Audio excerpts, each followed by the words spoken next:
Hi, welcome to Critter Crusades, the show about ordinary people on extraordinary missions to help animals. I'm Missy Woodward. Today we're going to talk about going to the farm, actually saving the animals on the farm or getting them to the farm. I'm here today with Lorri Bauston from Animal Acres. Welcome. Thank you for having me. So let's talk about the animals on the farm and how we can protect the animals that are in the farmed animal industry. Exactly. Well, most people don't realize that chickens, cows, and pigs need protection and a lot of love too.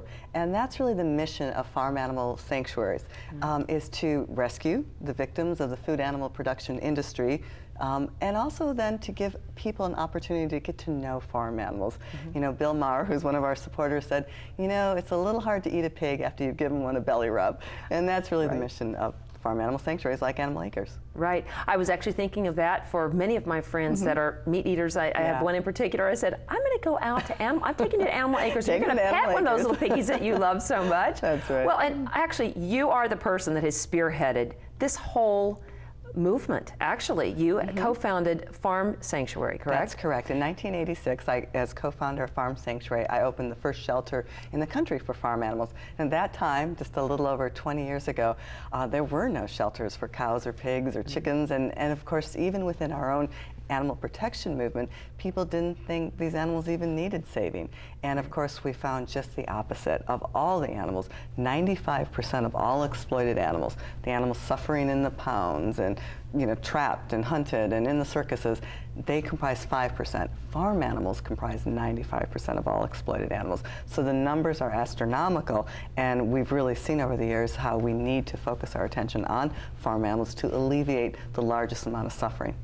Now, someone is going to say out there that's your average Joe, they're going to say, well, what are you going to do? Take every cow off a farm and save them? I've heard that. Yeah.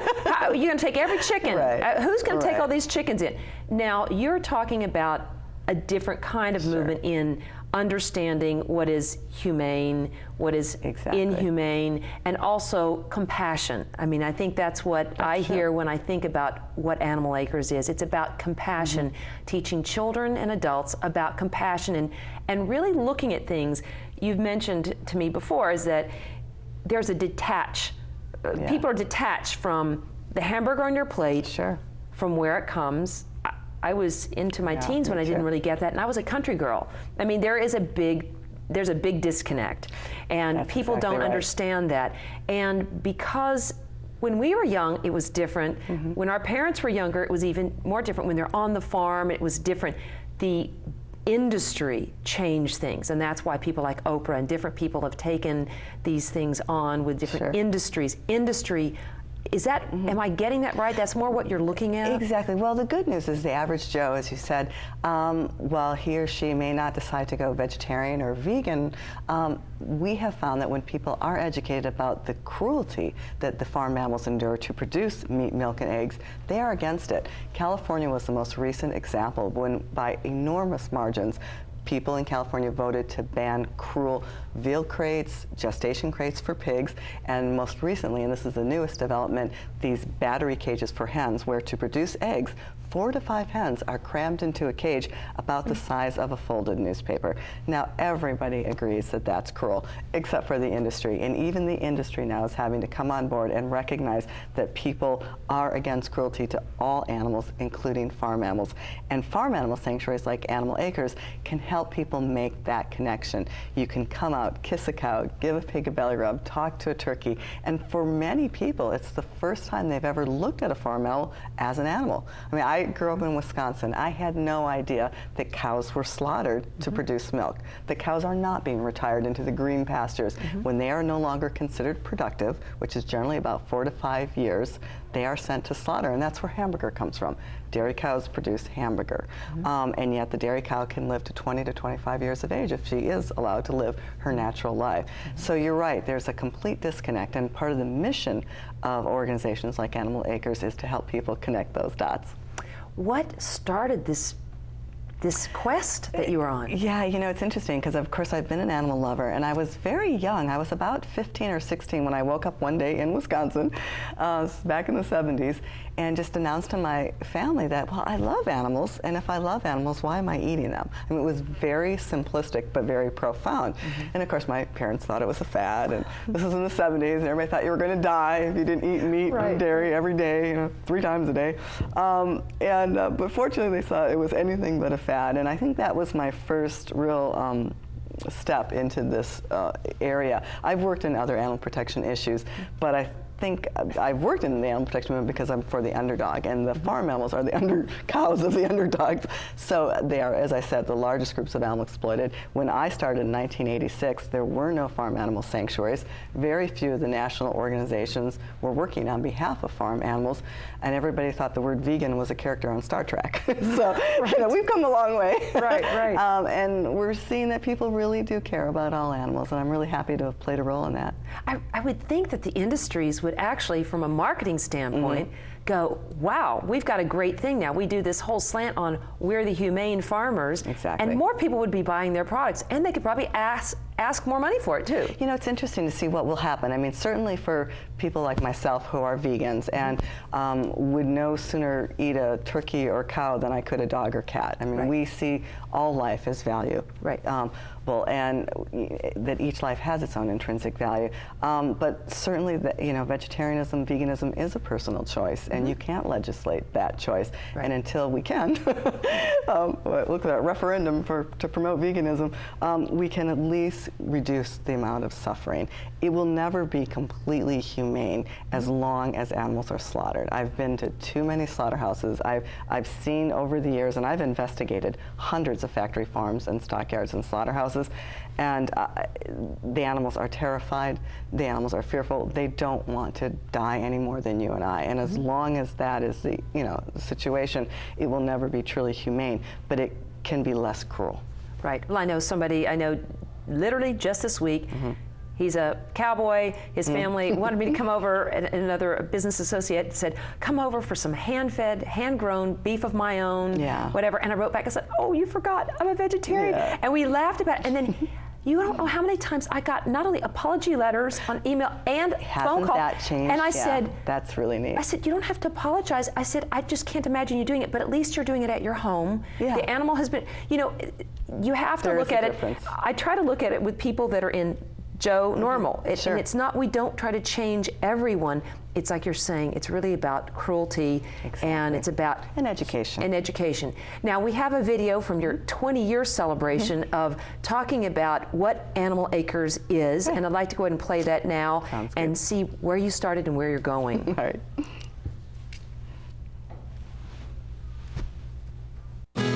A quiet revolution is taking place in the most unexpected places. For the first time in history, people are learning that cows, pigs, chickens, turkeys, and other farm animals are animals. Animals with feelings. Animals who experience comfort and happiness. Or pain and sorrow.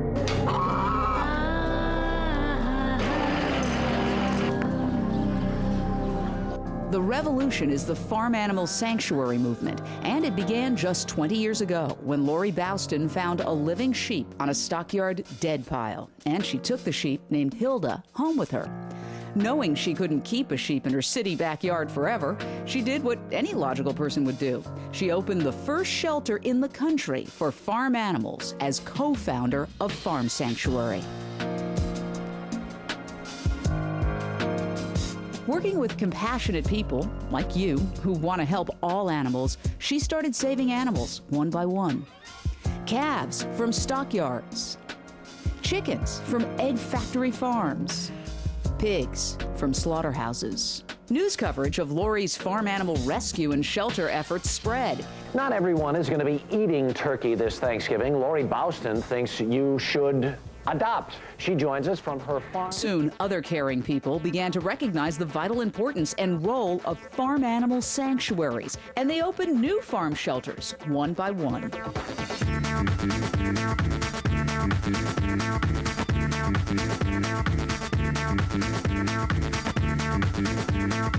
Today, there are over 25 farmed animal sanctuaries across the country, including the nation's newest one, Animal Acres, the Los Angeles Farmed Animal Sanctuary and Compassionate Living Center. I'm so excited that Animal Acres has arrived close to Los Angeles, California. I'm really happy to know people like Lorri and people who are doing these amazing things for each other and the planet and the other creatures that live on it. Working with a dedicated team of compassionate volunteers and members in just 1 year, Animal Acres has saved more than 200 animals from slaughter, welcomed thousands of sanctuary visitors, and reached millions more people with news coverage of its efforts in the Los Angeles Times, Daily News, and other media. You're with Animal Acres? That's right, it's a farm animal sanctuary, just 45 minutes from Los Angeles. Farmed animal sanctuaries are changing the way society views and treats farm animals. They're living, breathing creatures like any other animal that you've touched or experienced. Through one-on-one interactions between people and farmed animals, people are learning that cows like to give kisses. Pigs like back rubs, just like dogs. Turkeys prefer to eat Thanksgiving dinner rather than be eaten. The animal ambassadors at Animal Acres and other farmed animal sanctuaries are teaching people to be compassionate to all beings. And thanks to our cow, pig, chicken, turkey, goat, and sheep friends, there might just be hope for the human race yet.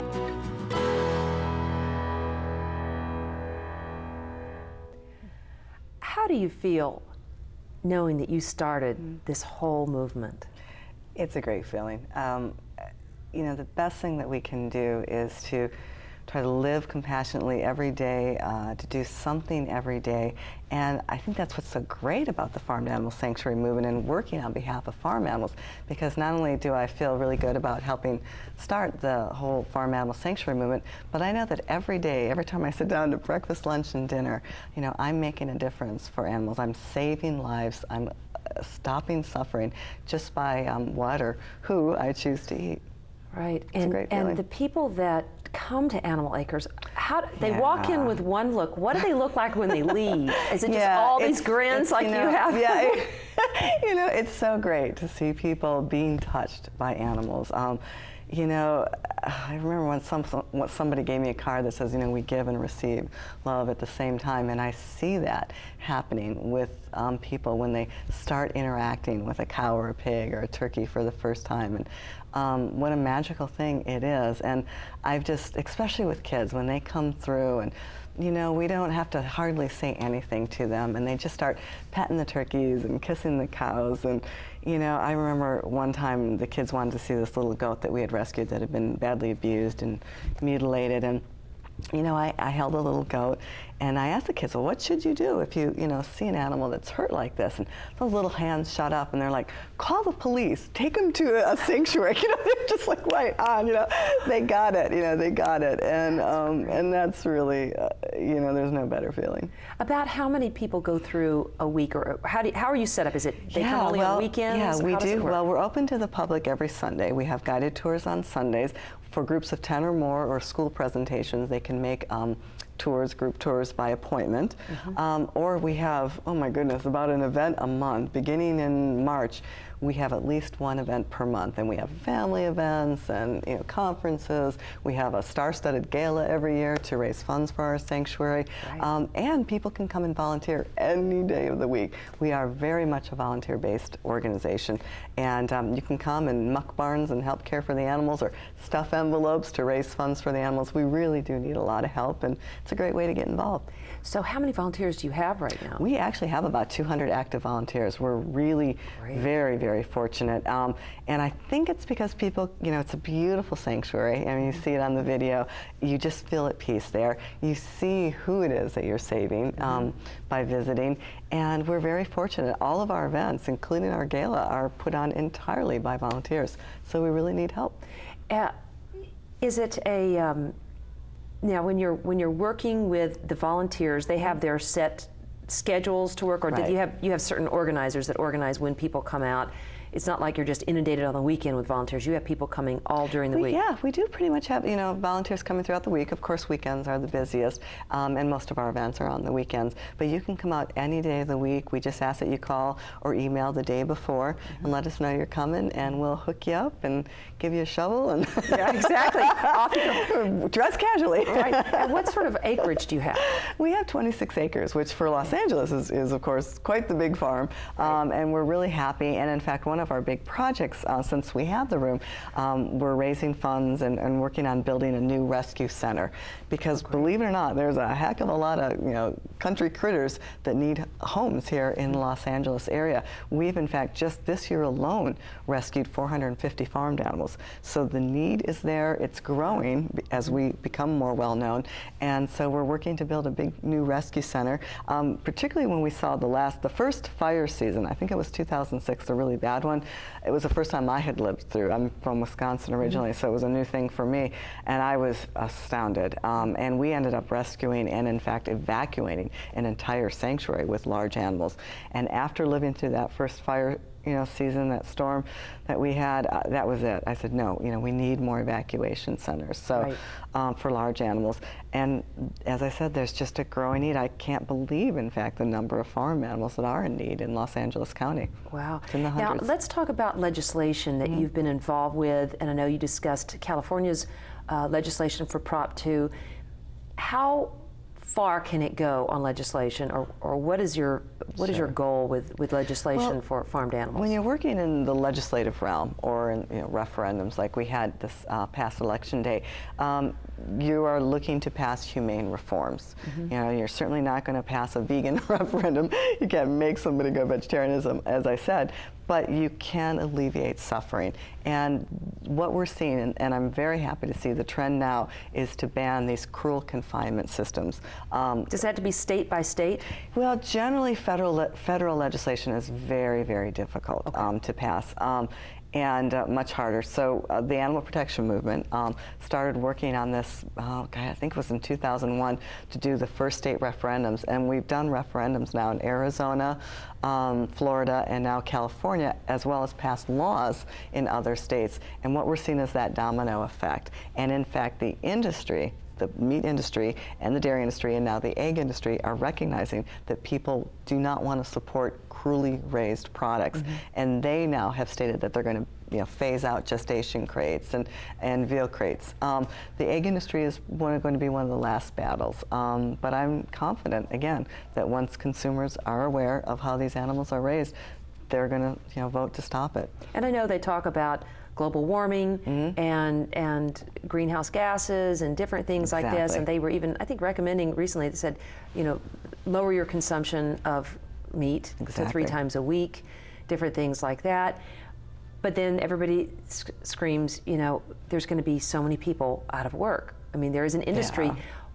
What do you see as a way you could marry that to a new industry, something new that could keep people alive working that were in formerly an industry called slaughter or farmed animals, to match? I mean, I don't even know. Well, that's what's so interesting. You know, that same argument, if you look back in the anti-slavery movement 200 years ago, those same arguments were made. In fact, an entire civil war, you know, was fought, theoretically, so we're told, because of the economics of the situation, that the South was going to buckle, you know, if without the slave industry. And the oppressors have always claimed that. And what we find is other industries take their place. Organic farming is on the rise. You can get organic food now in Walmarts.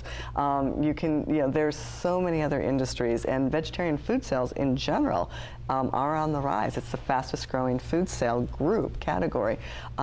So other industries will come and take its place, you know, and in fact, these industries really aren't good for communities. There's an excellent book out, I forget the name of it now, but basically it was a sociological study of when a slaughterhouse moved into a small community in the Midwest, and the fact is that it actually ruined the economics of the area.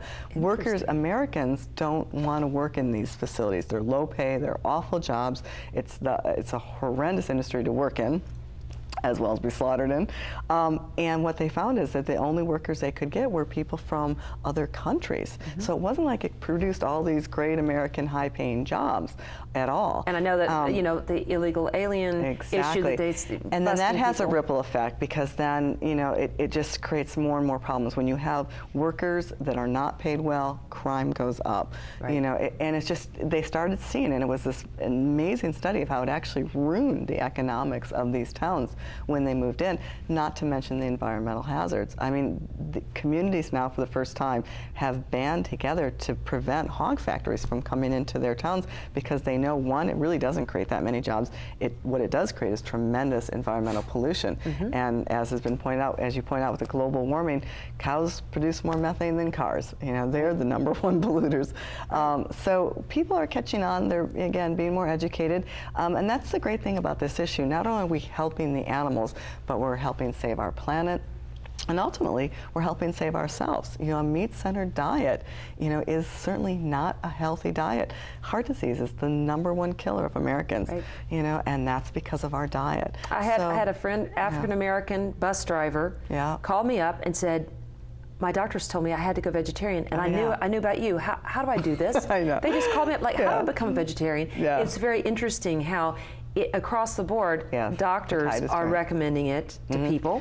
As just and they just throw a blanket thing, oh, become a vegetarian. Well, that's not very good either. You've got to teach people how need the resources to become. Absolutely. So in your education process, how do you go about? Do you go out to schools? Do you have materials that you send out to people? How do you spread this message to others across the country and help them create even small animal acres? Well, that's actually one of the big things that I do as the co-founder of Farm Sanctuary, now founder of Animal Acres. I have over 20 years experience developing and starting farmed animal sanctuaries, so I am happy to help anyone. We offer internships where you can come, we call it Sanctuary 101, and you can live and stay on the farm for an entire month, and we will teach you everything you need to know, and you'll learn all aspects: administrative, fundraising, which of course is so important, and of course animal care. So I would love to see farm animal sanctuaries in every town across the country. We've seen through Los Angeles the importance of it, how much it can do to educate people. We bring in thousands of visitors. We've educated thousands of school kids. We go into the schools, you know, and people are learning and want to learn about alternative ways of living more compassionately, more healthy. And the farm animal sanctuaries can play a big role in that. I know we have some, if they can show a slideshow quickly of just some of the people that are behind your movement, that are the voices of it for you out in the public. I know you have Daryl Hannah speaks for you. Ed Begley does that. There's some other people, Georgia Alicia Fox. Silverstone, Georgia Fox. We've been very, very fortunate that the Hollywood Friends of Farm Animals community has really come out for us. Ellen DeGeneres is a big supporter. You know, Bill Maher. They know that their voices, well, they do have national voices, and they're thankfully using their voices to educate people and to help organizations like Animal Acres grow. And the other thing is that, you know, it's getting the word out to people that this is possible. And I think if somebody comes out and they see it, let's say they come and visit California, they go to Animal Acres, and they visit Animal Acres, and they go back to Wisconsin, Michigan, whatever, and they have their farm. I don't know how you feel about petting zoos, but I mean, not petting zoos, but they could say, you know, we're going to take these animals. They're no longer going to be animals that you eat. They're going to be animals you're going to love. Absolutely. And we can retire them here. And then that's the way they can start being pulled slowly but surely away